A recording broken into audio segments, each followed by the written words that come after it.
수 있다면, 즐거움을 습관들일 수 있다면 어떻게 되겠어요?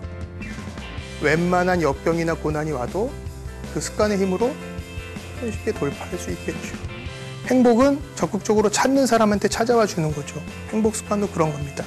은근한 즐거움, 가족과 느끼는 행복, 또 작은 감사함들, 이렇게 스트레스를 푸는 것들이 반드시 현대인한테는 필요합니다. 작은 행복, 소소한 행복을 느낄 수 있는 사람만이 큰 행복도 온전히 느낄 수 있다. 화제의 책 감정 연습과 감정은 습관이다의 저자 정신과 전문의 박용철. 그가 오늘 평생 무너지지 않을 행복한 감정 습관을 들이는 비법을 공개한다. 여러분, 행복하고 싶으시지요? 아마 행복하기 싫은 분은 한 분도 안 계실 겁니다. 오늘 저는 진정 행복해지는 길이 무엇인지 이야기해 보려 합니다. 사실 행복에 대해서는 무궁무진한 이야기가 있죠. 실제로 수많은 분들이 행복에 대해서 이야기하고 계십니다. 저는 그 중에서도 행복에 이르게 해주는 감정 습관에 대해서 이야기해 보려 합니다. 자, 오늘 저는 행복에 대해서 이야기할 겁니다. 그 중에서도 부정의 나를 긍정의 나로 바꾸는 마법, 감정 습관에 대해서 이야기해 보려 합니다.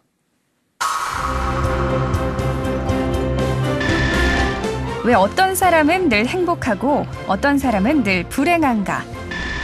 그 원인은 습관 때문이라고 말하는 정신과 전문의 박용철.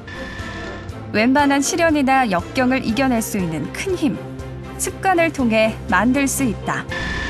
박용철이 말하는 행복과 기쁨을 습관화하는 방법. 부정의 나를 긍정의 나로 바꾸는 감정 습관.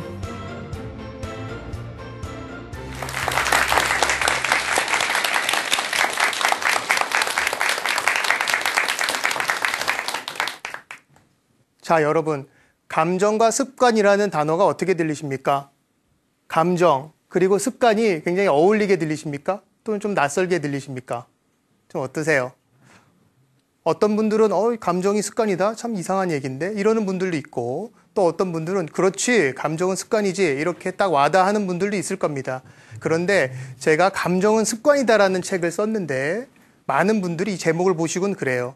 이거 좀 의아한 얘기다, 이렇게 얘기하십니다. 하지만 책을 끝까지 읽어보시거나 조금 깊게 생각을 해보시고 나서는 아, 그렇구나, 감정도 습관이구나 라고들 많이 말씀하십니다. 오늘 제 책에 대해서 많이 이야기할 수는 없겠지만 중요한 몇 가지는 이야기하려고 합니다. 강연을 다 듣고 나시면 감정은 습관이다라는 사실과 어떤 감정 습관을 들여야 내가 행복해질 수 있는지를 아마 이해하실 수 있을 겁니다. 자, 감정 습관에 대한 이야기를 풀어가기에 앞서서 재미있는 질문을 한 가지 드려보겠습니다. 나의 뇌가 있죠? 뇌는 나의 것인데 이 뇌는 항상 내 편일까요? 아닙니까? 바로 대답이 나오네요. 그렇죠. 그게 무슨 얘기냐면 내가 나의 편이냐, 이거는 바꿔 얘기하면 뇌는 항상 나한테 도움이 되는 것을 선택하느냐, 이 질문하고도 같은 거죠. 근데 대답을 해주셨듯이 사실 그렇지 않을 때가 많다라는 걸 우리가 어느 정도는 사실 알고 있죠. 내 뇌지만 내가 왜 이럴까라는 때가 있는데, 가령 중독에 대해서 한번 살펴볼까요? 중독이라는 게 가장 강력한 습관이죠. 가령 중독의 우리가 대표적인 게 술 아닙니까? 술 드시는 분들, 야, 이제 술이 너무 몸에 안 좋다, 이제 끊어야지. 이제 알아낸 거예요. 근데 이제 오늘부터 술 끊어야지. 바로 끊어집니까? 아니요. 아니죠. 내 뇌가 어떻게 해서든지 술을 찾아내죠. 별의별 핑계를 다 만들어내죠. 아, 오늘까지는 괜찮아, 나는 괜찮을 거야, 내일부터는 끊자, 이렇게 여러 가지 핑계를 만들어서 술을 먹게 만들죠. 담배는 어떻습니까? 마찬가지죠. 그렇게 보면 내 뇌는 나한테 실제 도움이 되는 것만 선택하는 것 같지는 않지요. 이런 중독만 그렇습니까? 사실 그렇지 않아요. 짜게 먹는 분들 한번 생각해 볼까요? 짜게 먹는 분들, 소금이 몸에 나쁘다라는 걸 듣고 나서 야, 이젠 짜게 먹지 말아야지라고 싱거운 음식을 딱 내놓으면 어떻게 됩니까? 몇 번 먹어보고, 야, 이거 왜 이렇게 맛이 없어? 이거 도저히 못 먹어. 이거는 음식이 아니야 라고 해서 소금을 자기가 직접 집어넣죠. 그렇게 몸이 안 좋은 거라고 생각하는 소금을 본인이 직접 자기 몸에다가 다시 집어넣는다. 마찬가지죠. 또 재미있는 게 하나 있죠. 요요 현상. 요요 현상 들어보셨죠? 아마 많이들 고생하셨죠? 요요 현상 때문에. 요요 현상이 뭡니까? 어떤 비만인 분들, 과체중인 분들이 열심히 운동을 해서 건강한 체중으로 만들어 놓죠. 그렇죠? 그러면 끝입니까? 그러면 그렇게 유지가 됩니까? 요요 현상이 일어나서 입맛이 생기고 지방이 쌓이고 해서 원래 체중으로 돌아가죠. 그건 뭡니까? 그거는 내가 그동안 익숙했던 상태, 사실은 이제 그게 우리가 습관이라고 볼 수 있는 건데요. 그게 좋건 나쁘건 신경 쓰지 않는 거예요. 글로 그냥 돌아가자. 내가 그냥 이렇게 지내왔으니까 그게 나한테는 좋은 거야라고 돌아가려는 게 또 요요 현상이죠. 그래서 우리가 중독, 짜게 먹는 분, 요요 현상 잠깐 보지 않았습니까? 이것만 봐도 내 뇌는 내 편이 아닌 정도가 아니라 이거 정말 왼수구나라고 느껴질 때가 많지요. 자, 여기서 우리가 한 가지 중요한 걸 알 수 있습니다. 저는 이거를 뇌의 원리라고 부르는데요. 우리 뇌가 말이죠. 무의식적으로 뇌는 나에게 이로운 것을 선택하는 게 아닙니다. 그거보다는 나한테 익숙했던 것들을 더 선호하고 찾아가려고 합니다. 우리가 이제 이런 것을 제가 이제 뇌의 원리라 이렇게 얘기합니다. 그렇다고 하면 왜 도대체 뇌의 원리가 우리한테 작동을 하고 있는 것일까요? 그거는 원시 시대에서 찾을 수 있을 거예요. 우리 뇌는 원시 시대의 습성을 지금도 간직하고 있거든요. 원시 시대 한번 생각해 보세요. 삶의 질? 그런 건 의미 없어요. 하루하루 살아남는 게 최대의 목표죠. 그런 상황에서 낯선 거라는 것은 뭡니까? 낯선 것이라는 것은 위험한 거죠. 잘 모르는 거는 잘못했다가 내가 죽을 수도 있는 위험한 것 아닙니까? 나한테 익숙한 것은 그냥 내가 그래도 죽지 않고 살아오게 한 또 좋은 거죠. 그래서 이렇게 생존이 걸린 문제로 생각하기 때문에 자꾸 익숙한 거를 좋건 나쁘건 지키려고 한다. 그게 이제 우리가 이제 뇌의 원리. 그래서 습관이라는 게 생기고 습관이 강력한 힘을 갖는 이유가 될 수 있겠죠. 자, 오늘 이야기하려는 것은 이런 습관 중에서도 감정도 또한 이렇게 강력한 습관이 될 수 있느냐 하는 것이죠. 자, 습관이라는 것은 큰 힘을 갖고 있다. 근데 그 중에서도 감정 또한 습관이 되느냐. 제가 몇 가지 이야기를 한번 해보려고 합니다. 자, 친구의 학창시절 이렇게 써 있는데요. 제가 대학교 시절 때 친구랑 술자리가 있어서 술을 먹게 됐는데 그 친구가 아주 인상 깊은 얘기를 저한테 해줘서 오늘 소개해 보려고 합니다. 그 친구는 저랑 중고등학교 때부터 친구였어요. 근데 집이 되게 어려웠어요. 부모님이 맞벌이를 하셨는데 맞벌이를 하시면서도 아주 집에 늦게 들어오는 이제 그런 상황이었죠. 이 친구는 대부분 집에 혼자 있게 됐죠. 귀가를 하면 혼자 문을 열고 들어가서 껌껌한 집에 들어가서 불을 켜고 혼자 밥을 해먹고 혼자 공부하고 이런 생활에 계속 익숙해졌던 거예요. 근데 그 익숙한 생활이 좋지는 않았죠. 싫었어요. 외로움이란 감정이 참 싫었어요. 중고등학교 시절에 저한테도 야, 나 참 외롭다, 심심하다 이런 얘기를 많이 했거든요. 근데 다행히 대학교를 가고 나서 일이 잘 풀렸어요. 경제적으로 좋아졌어요. 어머니가 집에 계시게 된 거예요. 집에 들어가면 어머니가 항상 기다리고 밥 같이 먹고 어머니랑 대화할 수 있고 이렇게 된 거예요. 자, 이 친구는 만족하고 이제 행복해졌을까요? 아니요. 그렇지 않았다는 거예요. 이 친구가 저한테 얘기하는 게 뭔가 답답하다 이거예요. 뭔가 또 불편하고 짜증이 나기도 하고 집에 들어갈 때 그렇게 편한 느낌이 아니다. 왠지 모르게. 야, 내가 외로움이 그렇게 싫었는데 막상 어머니가 집에 있으니까 그것 또한 불편하더라. 그래서 저한테 하는 말이 용철아, 사람은 내가 원하는 거를 꼭 좋아하는 것 같지는 않아. 나는 외로움이 그렇게 싫었는데 그게 지금은 나한테는 제일 편해. 이렇게 저한테 얘기를 하더라고요. 그리고 나는 자취를 하면서 대학을 다녔어요. 자, 제가 그때 이제 정신과 의사를 꿈꾸는 의대생이었는데 이 이야기가 너무 인상 깊고 그때 제가 처음 생각했죠. 아, 감정도 습관이 될 수 있나 보다. 익숙한 것을 우리가 찾아갈 수 있나 보다. 이렇게 생각을 했습니다. 자, 다음 이야기를 해볼까요? 나문희 씨죠? 네. 나문희 씨가 저한테 왔다는 게 아니고 나문희 씨랑 비슷한 분이 저를 찾아왔어요. 이제 이분이 저를 찾아온 이유, 그러니까 병원을 온 거죠. 이분이 저를 찾아온 이유는 불안해서였어요. 아, 선생님 너무 불안해요. 하루 종일 걱정거리가 많아요라고 찾아왔어요. 근데 이분을 가만 봤더니 어렸을 때부터 불안한 생활을 쭉 이어왔어요. 어렸을 때 가난했고 부모님이 수시로 싸웠고 아버님이 술을 드시고 뭐 이런 분위기예요. 그래서 항상 이제 어렵게 자랐고 결혼을 해서 행복해질 줄 알았더니 그렇지 않았죠. 또 아이들 기르는데 또 경제적으로 어려웠고 남편은 무능력했고 뭐 이런 이제 스토리로 온 거예요. 그래서 이분이 어떻게 그런 힘든 걸 견뎌냈느냐. 야, 내가 나중에 아이들이 다 장성해서 잘 시집장가 가고, 그렇죠? 그다음에 행복해지고 아이들이 경제적으로 좋아지면 그때 나는 정말 행복해지겠구나. 그렇게 생각을 한 거예요. 근데 실제로 그런 날이 왔어요. 병원에 올 때가 그런 때였어요. 저한테 오신 이유가 있어요. 선생님, 저 이제 행복해져야 되는데 왜 이런 거예요? 이제는 걱정거리가 다 없어졌는데 저는 왜 자꾸 이렇게 걱정을 하는 거죠? 이분이 어떻게 하냐면 가족이 누가 나가면 사고 날까 걱정, 내 몸이 조금 아프면 큰 병이 났을까 걱정, 이렇게 걱정 안에서 지내왔던 거예요. 그렇죠? 그러니까 이분이 저한테 이야기한 것 중에 또 인상 깊은 얘기가 있어요. 선생님, 제 마음 안에는 하이에나가 있는 것 같아요. 하이에나, 그래서 제가 붙여놓은 겁니다.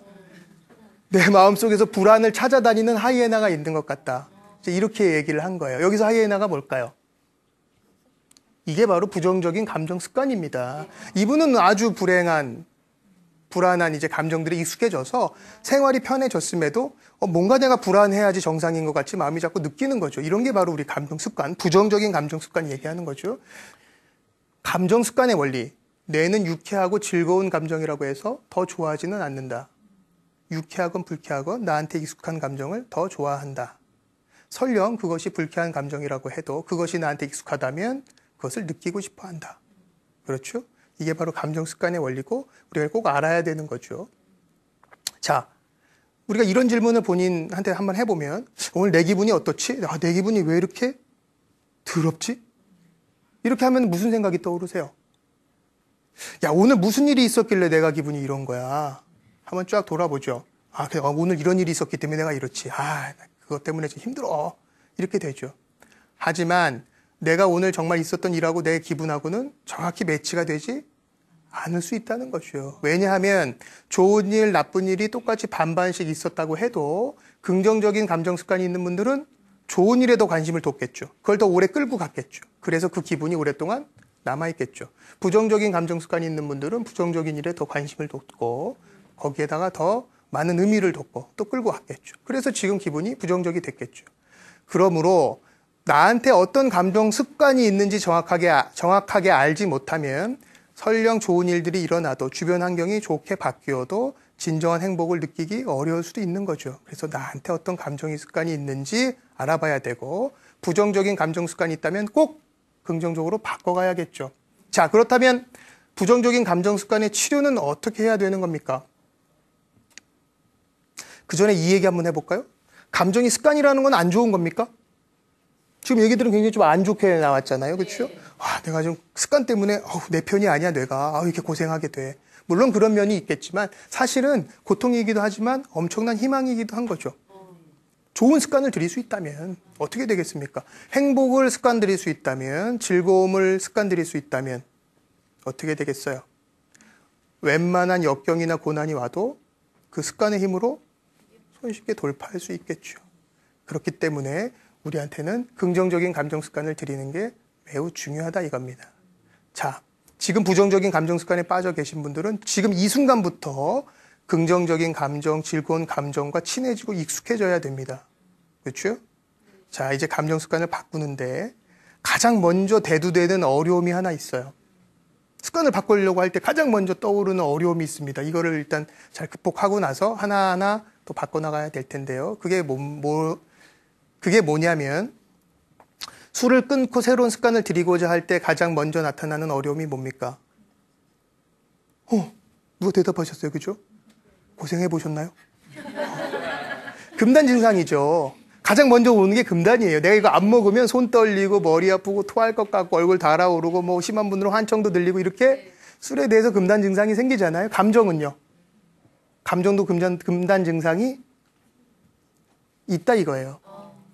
불안하고 우울한 분들, 나 오늘부터 걱정하지 말아야지. 좋은 것만 생각해야지. 그러면 내가 이래도 될까? 불길한 일이 생길 것 같아. 걱정을 해야지만 나쁜 일이 안 생기는 건데 말이야. 자꾸 걱정 때문에 문 여러 번 확인하는 분이 있습니다. 도둑 들어올까 봐. 그럼 나 이제 오늘부터는 걱정하지 말아야지. 새로운 습관 들여야지. 방에 이렇게 가만히 있는 거예요. 나 저 문 열어놓은 것 같은데 도둑 들어오면 어떡하지? 별압을 생각이 다 들죠. 그게 바로 이제 금단이죠. 그거를 잘 극복을 해야 되겠죠.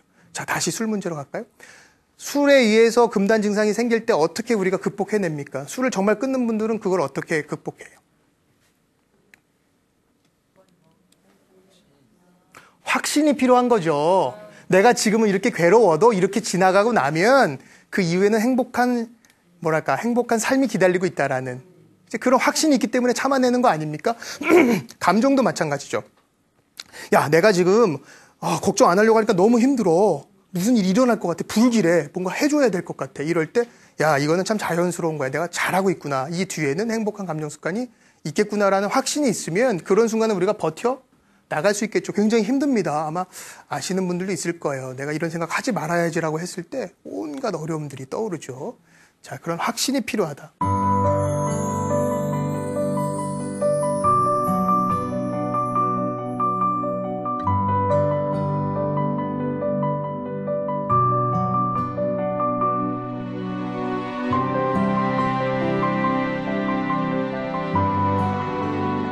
자, 이렇게 우리가 새로운 감정 습관을 들이려면 확신이 필요하다는 걸 알았죠. 네. 자, 그렇다면 이 확신의 힘을 가지고 새로운 감정 습관을 들이는 구체적인 방법 몇 가지를 이제 말씀해 드려 볼게요. 자, 위스콘신 대학의 리처드 데이비슨이라는 교수님이 계신데 이분이 참 재미있는 실험을 했어요. 이분이 어떤 실험을 했냐면 부정적인 감정 습관, 그러니까 이제 만성적인 우울증에 걸린 분들을 모았고 한쪽은 긍정적인 생각을 하는 분들을 모아놓은 거예요. 그래서 이 두 그룹이 어떻게 다를까 이분이 이제 실험을 한 겁니다. 그렇죠? 우리는 흔히 이렇게 생각하는 경향이 있어요. 아, 긍정적인 사람은 조그만 것만 봐도 쉽게 긍정적이 되고 기분이 좋아지고 부정적인 감정 습관이 있는 분들은 뭐 어떤 거를 봐도 기분 자체가 변하지 않는다. 이제 이렇게 보는 거죠. 하지만 이분이 실험을 한 거에서는 좀 다른 결과가 나왔어요. 가령 이분이 실험을 어떻게 했냐면 두 그룹 모두에게 기분 좋은 사진들을 보여주는 거예요. 기분 좋은 사진이라는 거는 아이들이 뛰어노는 모습, 엄마가 아이를 이렇게 예쁘게 안아주는 모습, 그렇죠? 누가 누구에게 봉사해주는 모습, 이런 것들을 보여준 거예요. 그리고 뇌가 어떻게 변하는지를 본 거죠. 자, 긍정적으로 생각하는 분들은 뭐 우리가 예상할 수 있듯이 기쁨을 느끼는 부위의 뇌 부위가 활성도가 확 올라갔죠.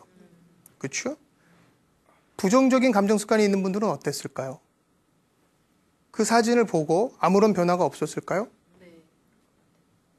그런데 그렇지 않았다는 거예요. 그분들도 똑같은 부위가 비슷한 정도로 활성화가 됐다는 겁니다. 그러니까 사진을 볼 때는 우울증에 걸린 분이건 긍정적인 생각을 하는 분이건 비슷하게 기분이 좋아졌다는 거죠. 그렇지만 차이가 어디 있었느냐? 시간에 있었던 거예요. 긍정적인 생각을 하는 분들은 그 기쁨을 1시간 가까이 유지를 해요. 사진 한 장 보고 1시간 동안 즐거운 거예요. 사실은 굉장히 오래 가는 거죠. 부정적인 생각을 하는 만성 우울증 환자분들은 채 몇 분이 가지 않았어요. 뭐 1, 2분. 그리고 나서는 잊어버리는 거예요. 그 기분은 벌써 사라졌죠. 이제 그런 차이가 있는 겁니다. 그렇죠? 자, 부정적인 감정 습관을 가지고 있는 분들은 뇌가 그 기분을 낯설어 하기 때문에 빨리 잊어버리고 싶어 해서 금방 망각해버린다. 그걸 우리가 역으로 이용해야겠죠. 긍정적인 감정 습관이 있는 분들, 기분 좋은 것들을 오래 가져가는 분들을 모방해야겠죠. 그래서 감정 수첩이라는 걸 우리가 이용해야 됩니다. 수첩을 하나씩 사셔서 갖고 다니시면서 앞에다가 감정 수첩 이렇게 써놓으시는 거예요. 그리고 지나가다가 기분 좋은 일들이 있을 거 아닙니까? 아까 얘기했듯이 사진 그런 것처럼 봤더니 기분 좋은 환경이 보여요. 경치가 보여요. 누가 누구를 도와주고 있어. 또는 내가 운전하다가 누구한테 양보를 해줬어. 또는 내가 들어가려고 하는데 누가 나한테 양보를 해줬어. 잠깐 기분 좋거든요. 그러니까 그런 작은 것들이 굉장히 중요한 겁니다. 그거를 놓치면 우리가 더 큰 행복을 얻을 수 없죠. 그래서 그런 것들이 있을 때 잊어먹기 전에 1, 2분 만에 잊어먹는다고 하니까 막 적어야죠. 아, 그래, 오늘 이거 기분 좋았어. 이런 풍경이 있었어. 누가 나한테 이렇게 해줬더라. 오늘 아침에 상사한테 인사했더니 밝게 인사를 받아주더라. 뭐 이런 것들 쫙 써놓고 시간이 날 때마다 그걸 보면서 다시 되새김질을 하면서 그 기분과 친해져야겠죠. 그게 바로 우리가 긍정적인 감정 습관을 익히는 하나의 또 중요한 방법이다. 자, 지금 저희가 지금 얘기했죠. 작은 행복, 소소한 즐거움을 놓치지 않고 자꾸만 되새김질 해야 된다는 건 알았어요. 그러면 걱정은 어떻게 해야 됩니까? 그래도 걱정거리가 자꾸 있는 걸요. 그래서 걱정하는 시간이라는 걸 정해야 돼요. 그렇죠? 하루에 많은 시간을 걱정, 불안, 부정적인 생각으로 지내는 분들이라고 하면 그것들을 걱정하는 시간에 몰아서 해야 돼요. 무슨 이야기인지 이해하실 수 있겠어요? 걱정하는 시간을 정해놓고 걱정들을 다 그쪽으로 몰아서 그 시간 안에만 하는 거예요. 그리고 나서 나머지 시간들은 걱정해서 조금 자유롭게 만들어주는 거죠. 그래야 이제 아까 얘기했던 즐거움들을 느낄 수 있는 여유가 생기는 거예요. 걱정은 너무나 세기 때문에 자꾸 흩어져 있으면 즐거운 생각을 하기가 참 어렵죠. 그래서 걱정하는 시간을 정하는 거예요. 하루에 1시간 정도면 적당할 것 같은데요. 자, 뭐 저녁 8시에서 9시라고 해봅시다. 그렇죠. 이때는 난 이제 걱정만 하는 거예요. 아까 수첩 있었죠? 수첩에다가 뒤에 걱정 이렇게 써놓고 거기 이제 걱정만 적는 거예요. 하루를 지나다가 화나는 일이 생겨. 미칠 것 같아. 그죠? 걱정거리가 생겨. 어떻게 해야 되지? 거기다 적는 거예요. 근데 당장 결정해야 될 일들도 있겠죠. 그런 걸 그렇게 미룰 수는 없겠죠. 그런데 우리가 하는 걱정 중에 90%는 당장 결정할 게 아니라고 하죠. 대부분의 걱정들은 거기다 쓰면 될 거예요. 쫙 씁니다. 자꾸만 보고 싶죠. 걱정하고 싶죠. 내 습관이 있으니까. 그럴 때 뭐라고 하는 거냐, 마음에다. 조금만 참어. 조금 있으면 걱정하는 시간 되면 진하게 걱정해 줄게. 그러면 뇌가 어느 정도 타협을 해줘요. 그때 하자. 왜냐면 그때 진하게 할 거니까. 그래서 진짜 8시가 되면 자리에 앉아서 걱정하자라고 이제 수첩을 딱 펴보죠. 이렇게 한 거예요. 딱 수첩을 펴봤죠. 앞에 걱정거리들이 쫙 써 있죠. 수첩 피는 순간에 벌써 반 정도는 날아가요. 무슨 얘기냐면 이거 걱정 왜 했지? 시간이 지났으니까. 그때는 벌써 몇 가지는 날아가 있어요. 몇 가지가 남았죠. 그것도 이제 보는 거예요. 내가 걱정을 해서 해결할 수 있는 문제인지 아닌지를 보는 거예요. 근데 해결할 수 없는 걸로 걱정하는 분들이 많죠. 그렇죠? 내일 비가 올까 어떡하지? 이거 지금 그렇죠? 해결할 수 없는 거는 지금 방법 없으면 써놓는 거예요. 그럼 몇 가지 또 떨어져 나가요. 그 다음에 이제 걱정해야 될 것들이 남죠. 가령 여기 보면 친구가 전화로 내가 한 말을 오해하고 화가 나 있는 것 같다. 그렇죠? 어떻게 하면 좋겠나? 친구한테 전화를 걸어서 한번 확인을 해보자. 이런 식으로 쓴 다음에 해결 방안을 자꾸 써놓는 거예요. 그렇죠? 이렇게 해결 방안 찾아놓고 몇 가지 띄어져 나갔고 해결 방안 없는 거 X표 해놓고 해결 방안 있는 거 이렇게 느긋하게 보면서 걱정 했죠? 그럼 어느 정도 만족이 됐잖아요? 9시가 됐다 이거예요. 8시에 시작했는데 그러면 끝! 이젠 끝! 걱정 끝! 딱 수첩 적는 거죠. 다음 걱정은 내일로. 이렇게 걱정하는 시간을 모아놓으면 나머지 시간은 우리가 충분히 이용할 수 있지 않습니까? 나머지 시간에 뭐 하라고요? 즐거운 거 자꾸 리마인드 해야죠. 뭐 하겠습니까? 걱정하는 것도 모아서 하고. 이렇게 해서 점점 내 머리를, 내 뇌를, 내 마음을 긍정적인 쪽과 익숙해지도록 해나가야 되겠죠. 자, 감정 습관의 또 재미있는 특성 하나를 말씀드릴게요. 정광열 씨죠? 네. 정광열 씨가 저한테 왔다는 게 아니고 또 이런 표정을 한 분이 저한테 오신 거예요. 이렇게 표정을 하고 저한테 와서 뭐라고 하냐면 선생님, 저는 맨날 화가 나요. 화를 많이 내는 분이에요. 뭐예요? 화의 감정 습관이 되어 있는 분이죠. 화가 습관이 된 거예요. 그래서 이분이 어떤 일화가 있냐면 아들이 교통사고가 난 거예요. 크게 다쳤어요. 병원에서 전화가 왔어. 아빠 다쳤어요. 이분이 뭐라고 했을까요? 화를 낸 거예요. 야, 이 조심도 안 하고 너 때문에 내가 미치겠다. 이렇게 화를 낸 거예요. 애가 다쳐서 병원에 있는데 말이죠. 그리고 나서는 저를 찾아왔어요. 본인도 그게 이해가 되지 않는 거예요. 사실은 내 마음은 그게 아닌데 저는 그냥 화부터 난다 이거예요. 자, 이거는 뭘까요? 감정 습관의 중요한 특징을 보여주는 건데요. 내가 자주 사용하는 감정이 있지 않습니까? 불안, 화, 우울, 그렇죠? 수치심, 여러 가지가 있겠죠. 그걸 자꾸만 느끼다 보면 습관이 되고 다른 감정들이 그걸로 합쳐지는 거예요. 엉뚱하게 그게 자꾸 나오는 거예요. 뇌가 익숙하니까 야, 이거 그냥 이건가 봐. 그 상황에 맞지 않는 화가 난 거죠. 자, 이분이 그러면 감정 습관, 오늘 이제 부정적인 감정 습관 바꾸는 방법을 이야기하고 있지 않습니까? 이런 분들은 어떻게 바꿔가야 되겠습니까? 아까 감정 수첩 나왔죠? 감정 수첩에다가 또 감정 일기 이렇게 해갖고 몇 페이지를 할당을 하시는 거예요. 그냥 수첩으로 해도 좋고. 그건 뭐 하는 거냐면 내 감정을 나눠봐야 돼요. 아유, 화가 나. 그냥 우리 보통 그렇죠. 오늘 기분 두렵네. 근데 들어온 게 뭐예요? 또 화가 나는 게 뭡니까? 너무나 큰 감정이죠. 이렇게 하다가는 내가 자주 사용하는 감정에 그냥 다 뭉뚱그려질 가능성이 있다 이거예요. 그래서 내가 자꾸 부정적으로 생각하는 분들, 우울한 분들, 화가 자주 나는 분들일수록 내 감정을 자꾸만 나눠봐야 돼요. 거기에는 수많은 감정이 들어있을 겁니다. 그게 다 합쳐져 있는 거예요. 그러니까 자꾸 그쪽으로 모인 거죠. 자, 이게 억울함인지, 수치심인지, 서운함인지, 우울함인지, 쓸쓸함인지, 외로움인지 여러 가지 감정들로 자꾸만 나눠봐야 돼요. 그래서 감정 일기라는 걸 쓰는 걸 저는 추천드리는 거예요. 자, 오늘 있었던 일 쫙 또 써보는 거예요. 걱정하는 시간에 나왔던 이야기도 좋겠죠. 그래서 이때 내가 무슨 감정을 느꼈지? 쓰고. 그때 감정 정도가 어땠지? 격한 정도 쓰고. 비슷한 감정을 느낀 일이 예전에 뭐가 있었지? 비슷한 거 찾아보고. 자, 그러면 이게 진짜 무슨 감정이지? 화난 건 줄 알았더니 이분 같은 경우는 사실은 아들에 대한 미안함이었어요. 아빠로서 지켜주지 못한 미안함이 어이없이도 화로 나타난. 그래서 자기 감정을 이제 슬슬 이제 알아가면서 감정 습관을 극복하기 시작한 거죠. 자, 내 마음을 잘 알아준다는 게 중요한 거. 내 마음을 알아주고 어느 정도 해소해야 된다는 게 중요한 걸 알았죠. 자, 내 마음을 알아준다는 건 뭡니까? 내 감정을 잘 세분화해서 그걸 이해한다는 얘기죠. 그렇죠? 저한테 오는 분들이 하는 얘기가 있어요. 선생님, 제 마음을 알아주는 사람이 하나도 없어서 속상해요. 아주 많이 하는 얘기죠.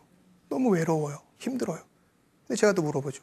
근데 본인은 본인 마음을 얼마나 알고 있습니까? 본인 자신은 본인 마음을 얼마나 위로해주고 있습니까? 그냥 기분이 안 좋은데요? 이렇게 하는 거예요. 자, 그게 다 감정 습관으로 지금 뭉뚱그려진 거죠. 자, 내 마음을 알아준다는 것은 내가 내 마음을, 감정을 세분화하고 이해한다는 것. 그것은 나한테 위로도 되지만 긍정적인 감정 습관으로 가는 지름길이라는 것을 꼭 알아두셔야 됩니다. 자, 이렇게 잘생긴 분이 또 저를 찾아왔어요. 이 슈트가 반짝반짝 하는 거예요. 딱 들어와서 이분이 나를 왜 찾아왔을까? 선생님 불안해요. 걱정이 너무 많아요. 이분도 이렇게 찾아왔어요.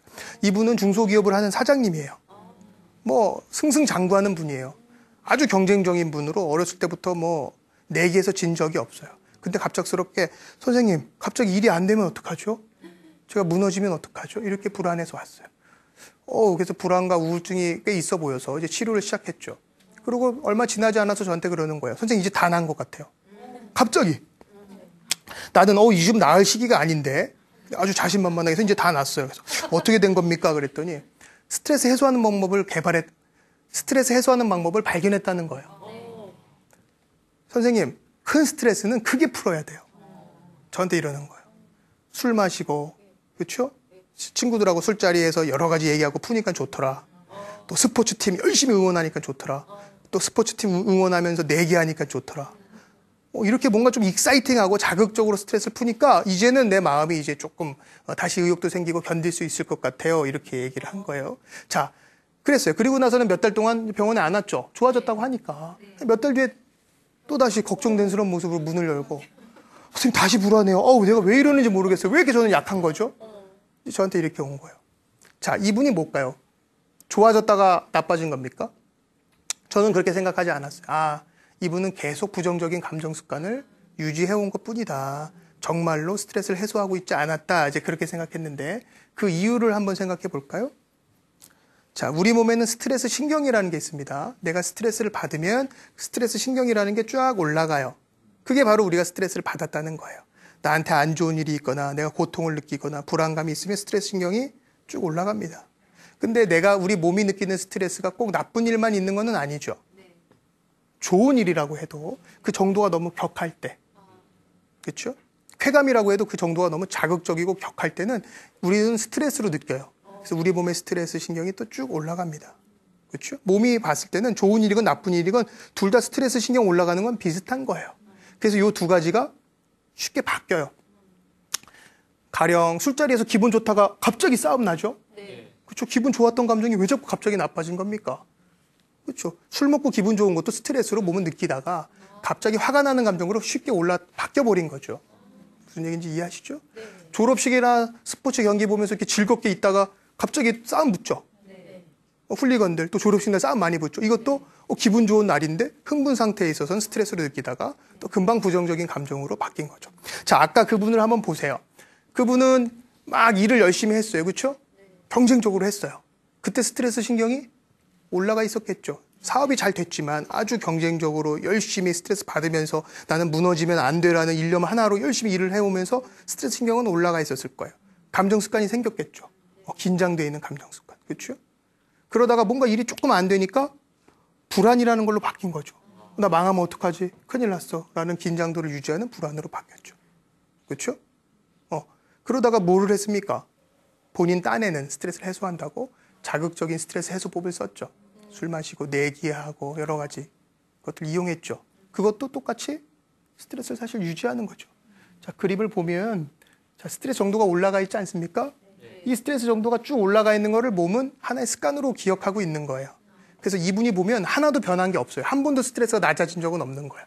사업할 때도 마찬가지였고 불안할 때도 마찬가지였고 실제로 본인이 좋아졌다고 생각할 때조차 몸이 느끼는 스트레스 습관은 그대로 유지하고 온 것이다. 아마 뇌가 시켰겠죠. 야, 지금 긴장도 올릴 거 없으니까 자극적으로 놀아. 그래야 우리 습관을 잘 유지할 수 있어. 그냥 밋밋하게 이렇게 누워서 명상. 그거 못 견뎌. 스트레스 신경이 내려가죠. 사실 이 내려간 중간에 있는 부분은 실제로 스트레스가 풀린 거죠. 하지만 우리가 견디지 못한다 이거예요. 어떻게 해서든지 다시 올린다. 그게 자극적인 쾌감이라면 그거를 취할 테고, 불안이라면 그걸 취할 테고, 일을 열심히 미친 듯이 하는 거라면 또 그걸 취하겠죠. 자, 그렇게 해서는 실제적인 감정 습관을 바꿀 수가 없다 이거예요. 실제적으로 바꾸려면 스트레스 신경이라고 부르는 교감 신경 자체가 정말로 안정될 수 있는 방법들로 스트레스를 풀고 그 방법으로 감정 습관을 들여야지만 진정한 행복으로 가는 감정 습관을 찾을 수 있겠죠. 자, 어떤 행복을 찾을 것인가? 자극적인 쾌감, 짜릿한 기쁨, 그것도 필요할 때가 있죠. 하지만 나한테 항상 필요한 어떤 즐거움은 소소한 즐거움이라는 거예요. 소소한 행복이 나한테는 그래서 더 중요하다는 겁니다. 그거는 스트레스 신경을 실제로 낮추고 다른 불안이나 우울로 바뀌지가 않겠죠. 그렇죠? 자, 짜게 드시는 분들 한번 생각해 볼까요? 짜게 드시는 분 어떻습니까? 싱겁게 먹는 걸로 우리가 바꿔야지 좋은 거죠. 그렇죠? 근데 짜게 먹는 분이 나한테 짜게 안 먹어야지라고 다음날 또 매운 거 먹어요. 야, 그럼 너 이제 습관이 이제 바뀌었구나. 이렇게 얘기합니까? 아니죠. 그건 아니죠. 마찬가지예요. 내가 어떤 불안이 있을 때 어떤 다른 어떤 익사이팅한 자극적인 쾌감으로 가는 건 마찬가지다. 소소한 기쁨, 은근한 즐거움, 뭘 배우면서 느끼는 성취감, 또 주변 이렇게 환경을 보면서 일상에서 보면서 느끼는 감사함, 이런 것들이 정말 우리한테 이제 필요하다는 거죠. 자, 아까 이제 스트레스 신경을 말씀드렸는데 이 두 가지는 꼭 좀 알아두셔야 돼요. 특히나 나를 스트레스 신경을 흥분시키는 두 가지 요소가 있습니다. 우리 몸이 가장 스트레스를 받는 두 가지 상황은 가능한 한 피해야 된다 이거예요. 그건 뭐냐면 경쟁적인 상황이에요. 뭔가 이렇게 싸운 듯한 환경. 경쟁적인 습관에서 나는 스트레스를 확 올려요. 왜냐하면 내가 사느냐 죽느냐의 문제로 착각하기 때문에 그런 상황에 있어서는 우리가 은근한 즐거움을 찾을 수가 없죠. 스포츠, 우리 팀이 지면은 내가 지는 것처럼 막 응원하는 거예요. 이기면 기쁘고. 그렇게 해서는 스트레스 풀기가 참 어렵죠. 내 얘기도 마찬가지고. 그렇죠? 친구랑 막 말다툼하면서 내가 진짜 이겼느니 졌느니 이런 식으로 뭔가 하는 것들은 사실 좋지 않다. 돌발 상황. 내가 이렇게 하루를 예측했을 때 내가 계획했던 대로 흘러가면 몸과 마음이 이렇게 안정이 되는데 갑자기 돌발 상황들이 막 생기면 내가 이렇게 긴장 안 할 수가 없지 않습니까? 그래서 그런 게 좋지 않아요. 스트레스 푼다는 이유로 야 갑자기 오늘 동해바다 가자. 오늘은 밤새 그냥 오늘은 술 먹어. 이렇게 해서 스트레스 푸는 거는 아까 얘기했듯이 그냥 습관을 유지하는 것뿐이에요. 뇌가 시키는 거예요. 뭔가 익사이팅한 거 찾아야지. 이렇게 있으면 안 돼. 이건 낯설잖아. 이렇게 잔잔한 건 낯설잖아. 그런 걸 싫어한다는 거예요. 그래서 오늘 하루를 어떻게 지낼지 아침에 한번 생각해보고 가능한 한 그렇게 지낼 수 있도록 하는 것들이 참 중요하다 이겁니다. 자, 우리나라 밤풍경 이렇죠? 네. 스트레스 해소를 하는 것들이 이렇게 지금 풀고 있잖아요. 이게 정말 스트레스 해소되는 겁니까? 사실은 낮에 회사에서 아주 시달리고 스트레스 받은 거를 정말 풀지 못하고 그냥 그 습관을 그대로 유지하려는 그런 분위기가 우리나라에 이렇게 퍼져 있는 거죠.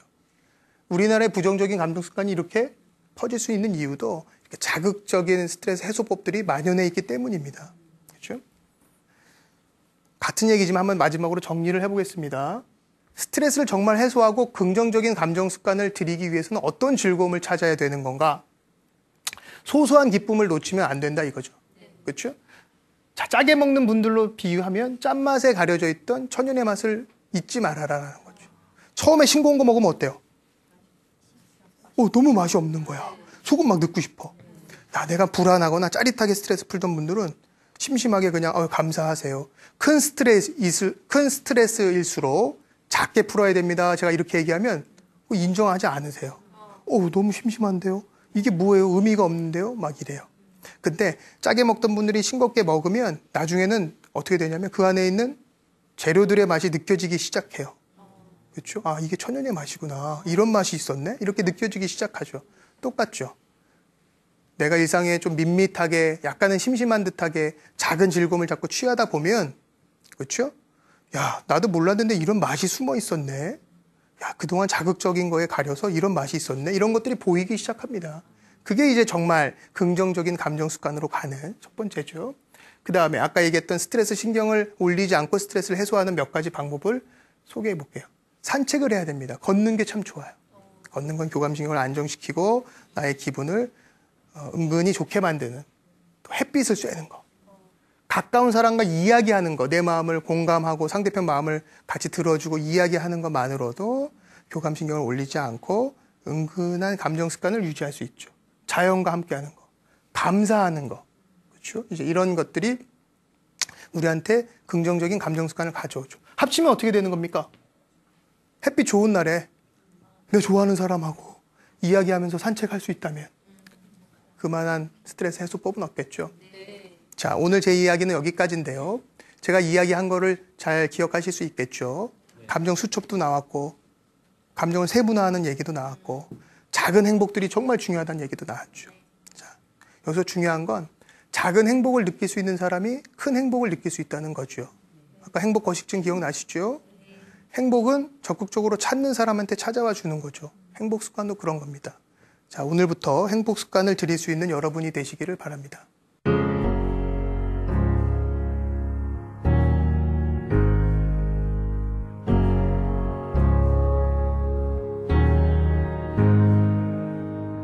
Can you tell me how we got in this situation? I can't seem to get you off of my mind. 자, 오늘 혹시나 궁금하신 거 있거나 질문하실 분 있으면 해주시면 좋겠습니다. 예. 유독 현대인들이 정신적 질환, 마음의 병이 많은데 네. 원인이 무엇인가요?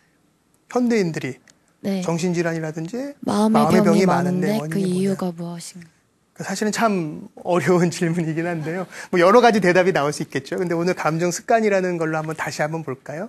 자, 우리나라 현대인들로 한번 해볼게요. 우리나라 행복 지수가 굉장히 낮죠.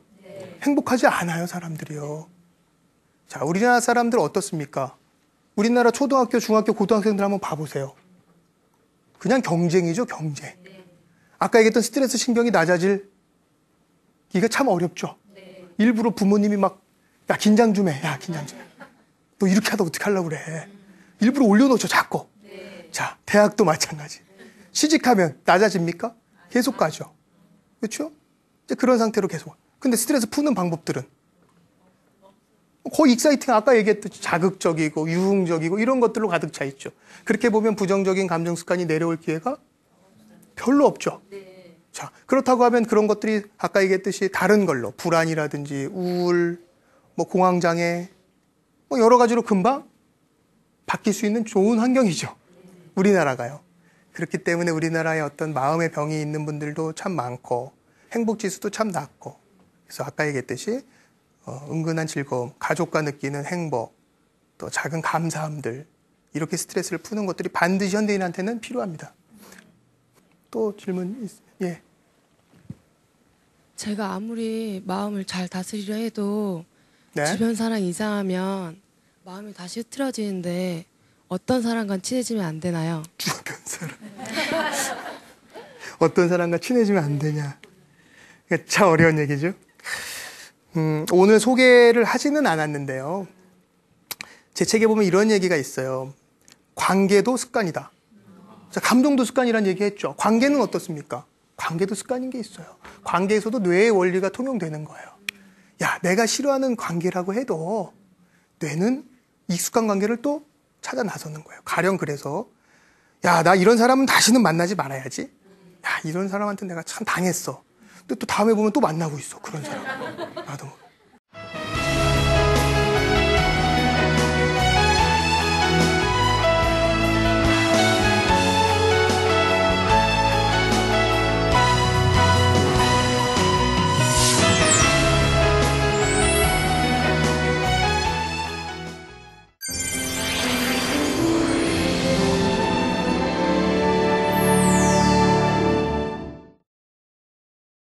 들일 수 있다면, 즐거움을 습관 들일 수 있다면 어떻게 되겠어요?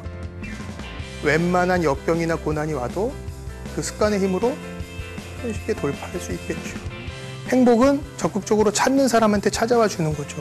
행복 습관도 그런 겁니다. 은근한 즐거움, 가족과 느끼는 행복, 또 작은 감사함들, 이렇게 스트레스를 푸는 것들이 반드시 현대인한테는 필요합니다. 작은 행복, 소소한 행복을 느낄 수 있는 사람만이 큰 행복도 온전히 느낄 수 있다. 화제의 책 감정 연습과 감정은 습관이다의 저자 정신과 전문의 박용철. 그가 오늘 평생 무너지지 않을 행복한 감정 습관을 들이는 비법을 공개한다. 여러분, 행복하고 싶으시지요? 아마 행복하기 싫은 분은 한 분도 안 계실 겁니다. 오늘 저는 진정 행복해지는 길이 무엇인지 이야기해 보려 합니다. 사실 행복에 대해서는 무궁무진한 이야기가 있죠. 실제로 수많은 분들이 행복에 대해서 이야기하고 계십니다. 저는 그 중에서도 행복에 이르게